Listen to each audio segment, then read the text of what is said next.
So I've still got the fabulous George Hajaj, the CEO of Virtuzone, in the studio with me. And we are also joined rather fabulously by Josephine Adams, who is the founder of Mermaids of Arabia. Now you understand. A fun boutique and party place for kids located at the Dubai Aquarium and Underwater Zoo. How are you, Josephine? Lovely to have you join us. Good morning. I'm great. I'm very happy to be here. Well, it's brilliant to have you, particularly because I actually know of your experience. I mean, I didn't host it for my own 40th birthday party. I did go along with my kids. But hearing a bit more about it before you came on, I'm feeling much more enthusiastic, I have to say. I think a grown-up mermaid party might work quite well. It is one of those out of the box ideas which I've taken my daughter to and who loved it. So yeah, nice. Well done. How did this all start? I mean, how did you come up with that idea and actually go through with it? So I always felt like I wanted my own business, but I never really knew what it was that I wanted to do.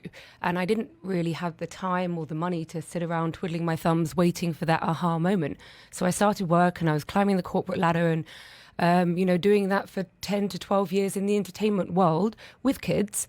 But it really took me quitting my job, leaving, traveling, and taking a year out to myself, doing a lot of yoga, a lot of meditation, a lot of diving, a lot of free diving. And I remember free diving one time and thinking, like mermaids. And the seed was kind of planted. It didn't really, nothing really happened for a little while. I came back to Dubai. I'd been away for 12 months. I'd really spent all my money traveling. And then it was my 30th birthday, and I'd seen this lady on Instagram who was, renting out. She had a mermaid tail, which she was renting out for 30 minutes, and you could go to the beach, you could wear it in the sea, and sort of have this experience. And I went to the beach. The lady was like 40 minutes late. It was hot. It was sandy. I was, kind of awkwardly trying to shuffle into this thing with her holding a towel. It was just not the Disney magical sort of fairy dust experience I'd envisaged. I had a couple of photos sent to me, like some blurry pictures that she'd taken on her iPhone, and I remember feeling like there could have been more to that experience. And so from there on in, like, mermaids was on the radar, and I felt like I wanted to create this place. I wanted to sort of create this destination where kids could come, or even adults, like we were saying, and be transformed into mermaids, and have this magical out of this world experience, and, to take them out of reality for a little bit. It is the most wonderful experience, I have to say. I went with there was a huge party of children. The girls were absolutely in raptures over the idea of being able to dress up. There were plenty of opportunities for photographs. They all did dancing and waved tassels around to shake it off. And then everything was beautifully themed around mermaids. So it really is a fabulous party to do. You started off, when I came to the party, it was in Mall of the Emirates. You've now moved to the Dubai Aquarium. I mean, that is a sign of success, if there ever is one. Totally. And I think, along the way, we started out on Kite Beach. We had a little boutique on the beach, and it was hot, it was sandy, everything was getting ruined with the salt water.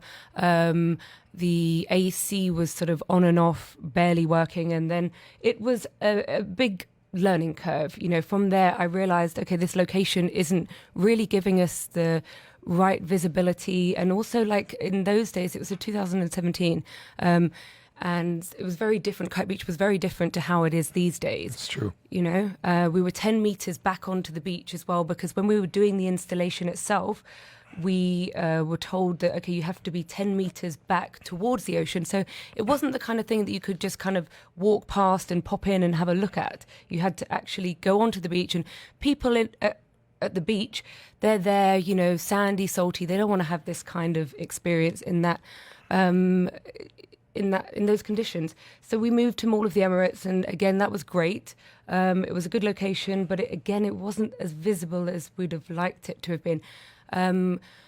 But I felt like... Did you pursue your new location in Dubai Mall, or did they chase you? Or I pursued them. You pursued them, yeah. Yeah, COVID came along and created a whole new set of obstacles. And during that time, I was, again, given some time to really sit and reflect and go, okay, like, where do I want this business to go? Where do I see it growing? And I just felt like it has to be at an aquarium. And I knew that actually, because of COVID, this particular space that we're in at the moment, where you have the entire aquarium as your backdrop, I knew that it wasn't being utilized to its full potential. So I felt like, okay, I've got to get that location.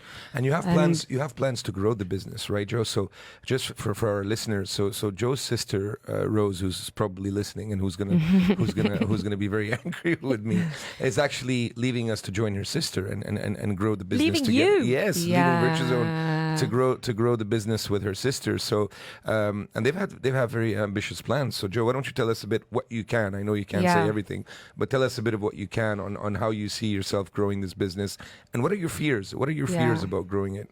Okay, so we're actively looking at our second location at the moment. We also have there's a few kind of spin-offs in the pipeline as well.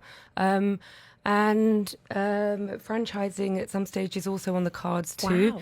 Wow. But it's really nice to have my sister kind of by my side and, have somebody that you can trust, have somebody that you can speak so freely with and straight talking. There's no sort of sugarcoating anything, and George will know this with Rose. She's very direct and straightforward, and That's very true, I need that, and I feel like we've both got very different skills. She's very much more on the business development and the financial commercial side. She's great commercially. Great, I knew Rose from a previous business I was in and brought her to Virtuzone, and she's done fantastically well for us, and I'm sure she'll do a great job with Joe. Well, that's what's so interesting. So obviously our overarching topic on the programme today is, when do you hire? When do you bring people in? So how many people have you got working for you now? So currently we have a team of 23, and it's grown from 18 months ago. We were 3, so 23, from 3 to 23 in that short space of time is overwhelming. Yeah, amazing though. But also to be able to be in that position finally, for years I was the warehouse assistant, the driver, the odd jobs person, the running around like a headless chicken, the party bag everything packer. and anything possible, dressing up as a mermaid. I really didn't want to do it, but I'll have to do it, and whatever, just doing anything and everything. And that's so it's nice that's the cost of starting a business. A lot of people don't realize that, Georgia, is Joe, I'm sure for the longest time you did not make any money. Like you're saying, you did all these roles and you were not making money. And you wake up some days and you're top of the world, and you wake up some other days and say, "What the hell am I doing?" Right? I'm hearing a tale. Why did I quit my job? Why did I start this? I'm crazy. Tell us a bit, so for the benefit of the people listening, tell us that you suffered. Don't tell us that you suffered. Tell us that it was tough for many years. Tell us that, it was worth the wait, that it was worth the effort. And tell us how good business is now. People need to learn this. People need to hear this and realize that, listen, if you're going through a rough time starting your business, it's okay. It won't last. You have to go through these rough times to get to the good times. So being completely honest, for 3.5 years, it felt like I was just keeping my head above water. Drowning in debt, bounce checks coming out of my ears, dodging phone calls from the banks, waking up with chronic anxiety, thinking how am I going to get through this? And it was funny because I was also the receptionist, and all the calls were coming through to my mobile. So every time the phone would ring, my heart would drop, but I'd be like, "Hello, Mermaids of Arabia."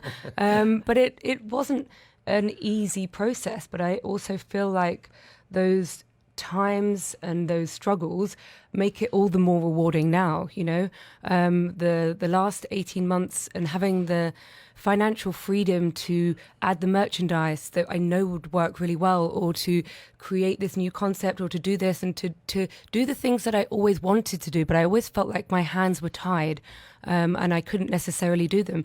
So it's been an interesting process. I don't want to paint a completely bleak picture, because there have been some euphoric highs and moments where I'm just pinching myself and realizing how lucky I am to be doing this every single day. And when those little girls come in and you see them and you see their reactions and you see the mums are crying and the kids are their faces, very rewarding. It is something that I was lucky, and I was lucky to be surrounded by that, and that is the biggest motivator to keep going, because I knew, I had this feeling that it was worth it. And I said, I was thinking one thing now. Unlike most of us who see the scorching heat coming in and start panicking, you must be ecstatic when the heat comes in and everybody's going indoors. I love it. Perfect birthday party. Exactly. Indoors involving water. Indoor venues this summer are doing really well, so the business must be doing well, right? Yeah, I mean, we're very lucky as well. Like every day I walk into Dubai Mall and being on the ground floor with all of for all of the tourists. It's busy, isn't it? Aquarium, it's mermaid paradise. I couldn't think of a better location in the world to be doing what I'm doing. So, yeah. Amazing to have you on the radio, and fantastic to hear about your startup success story. I'm so pleased that I sort of met you in the middle of it, and now we're seeing you at the height. Josephine Adams, the founder of Mermaids of Arabia. They are a fun boutique and party place for kids located at the Dubai Aquarium and Underwear Zoo. Absolute pleasure to speak to you and find out about how you've managed to bring your business from startup to success story over the last, I guess it's like 5 or 6 years now, 5.5 years. Yeah, thank you. Amazing. Thank Lovely you very to much. have you.